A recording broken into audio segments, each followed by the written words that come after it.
Valorant is a game like many before and after it which likes to release regular new content to try and keep the players of the game interested and invested for the long term and to ensure that the game does not become stale in any way. In Valorant's case, this can come in the form of things like sprays and skins, but most importantly it comes in the form of new agents and maps. Most recently we have seen the addition of the 8th map Pearl, which then led to the rotation of one of the original 3 maps, Split. The reason for this was to ensure that new players wouldn't need to learn an abundance of new maps upon first entering the game, meaning that players could retain knowledge regarding the current map pool, and also 7 is a nice number for more competitive sides of the game where each team gets to ban a map, then pick a map before banning one more, leaving a last map, which often forms the basis of a best of 3 series. Now Split, at some point, I hope, will make a potential return, and the devs have said that this is not the end of Split as a whole, but considering we've already seen the rotation of maps, does this mean we'll see a similar rotation for agents as well? Obviously agents don't require the same level of must-have knowledge that maps do in an FPS. If you don't know where to look on a map, you're probably screwed, but if you just don't know exactly what each agent does, you still have a fighting chance and you can still click their head. Also, a new player could just main one agent and not care too much about the other agents in the game. But unlike maps, the number of agents will always be much higher, and there are problems that Valorant may struggle with if there is no form of rotation, such as design overlap and power creep, or overly complex designs. Without rotation, there could be so many agents in the game that 2 agents basically end up fulfilling the exact same role. Take for instance the duelist class. It's possible you could come up with maybe a couple more duelists that don't overlap with each other, but once you start getting past 10 or so of a certain class, it's going to be extremely difficult to create unique agent designs that aren't directly clashing in some way or aren't extremely complex in their design. If this ever happens, this is a major problem, because if one agent does completely overlap with another in terms of their design, then no amount of balance changes will fix the problem. Instead, simply the superior choice of the 2 would always get picked and the weaker might as well not exist. We've already seen hints of this in Valorant. When Astra was dominant, one big issue the devs had is that she overlapped with Brim in certain areas, which made picking Brim almost useless considering there was a superior and similar option waiting for you. This ultimately led them to redesigning the stim pack and the speed of Brim's smokes, allowing him to be easily differentiated from Astra and fulfilling a different, faster paced niche in the controller class than before.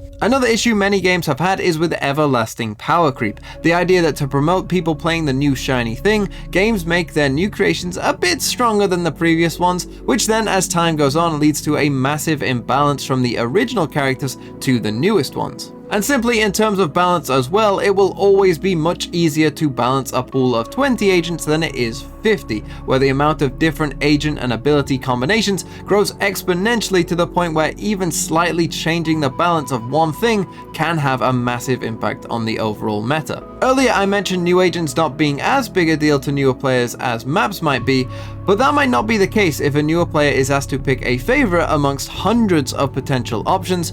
Also, if the only way to create new designs is to make them increasingly complex, then again, newer players are likely to be turned off. But if this is going to be an issue for newer players in the top levels of the game, if agents continually are added, the results might just be too much. This is because at the top level, the different potential combos that the opponent could do might become so overwhelming it becomes impossible to anti-strat or prepare in any meaningful way. This might lead to a point where a major identifier of skill in the preparation phase is completely disregarded as trivial. One way to counteract this might be agent bans, but then this would also have the problem of potentially completely ruining a team's whole preparation on a map and make the outcome determined by who can guess the other team's ideal comp a bit better and ban an important agent to that comp. But with all this in mind, that brings me to the 2 main questions.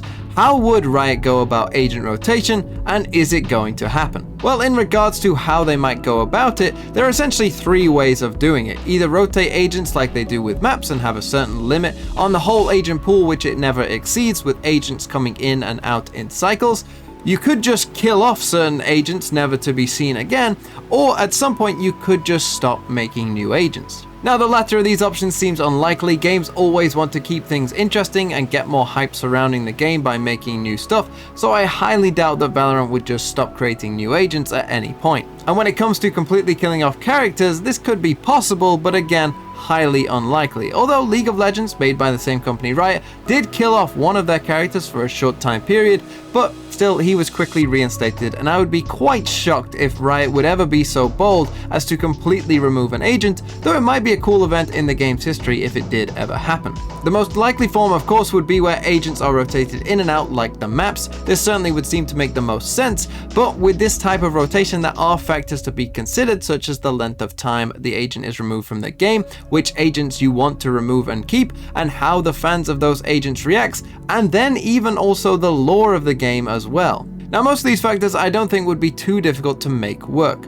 The length of time the agent is gone and the agent selected would of course be up to Riot at the time of making that decision, but even the lore would fit quite easily, I believe, as an agent leaving the protocol for various reasons seems entirely plausible for many of the agents. But the big sticking point will be fan reaction. If enough people really like an agent, they probably won't be too happy if it's gone for any amount of time. Now, there could be some ways to mitigate this, like having the rotation only occur in competitive queues and everywhere else the full agent pool being available. Maybe even new modes could be developed with rotated agents in mind. But even things like this probably wouldn't curtail some people's anger. However, for the developers, this could be a way to ease problems on the design and balance teams. If an agent was either extremely strong or extremely weak, removing them from the pool would give the devs the time to work behind closed doors and find solutions whilst the rest of the game carried on with a more balanced agent pool. And of course, the rotating agents would lead to fresher and more interesting metagames developing more often, where different agent combos are allowed to thrive at different points, and we'd be less likely to see the same ultra long reigns of terror we have seen from the likes of Astra, Jet, or more recently Chamber, as they could just be rotated out and balanced behind closed doors before returning. But is this likely to happen? Well, I doubt it, but maybe. Riot as a company is of course most known for League of Legends, one of the biggest games in the world, and considering that game has around 160 champions, all currently playable without any form of rotation, it seems that they might want to keep all of their games somewhat consistent and allow the game to stay fresh by ensuring that you see a lot of different playstyles and agents being played in your games. However, there is also a major difference to League of Legends compared with Valorant.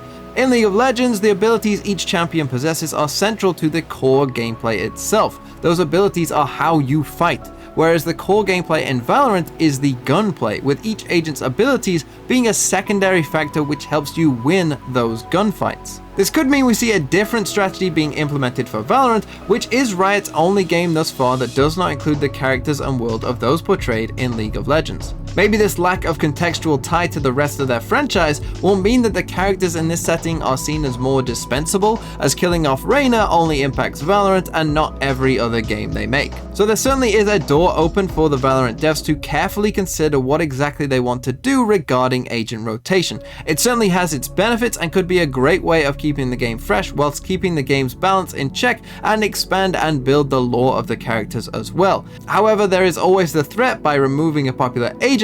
Many of the community might not take it too well, and generally speaking, big companies try not to poke the bear too much if it can be avoided. So really, we still don't quite have the answer, but how Riot handles this one decision could be very important regarding the long-term future of Valorant. But what do you think will happen? Does Riot have a secret agent count they're willing to stop at, or will we continually see the new agents being introduced into the Valorant protocol until Brimstone starts forgetting their names in his old age?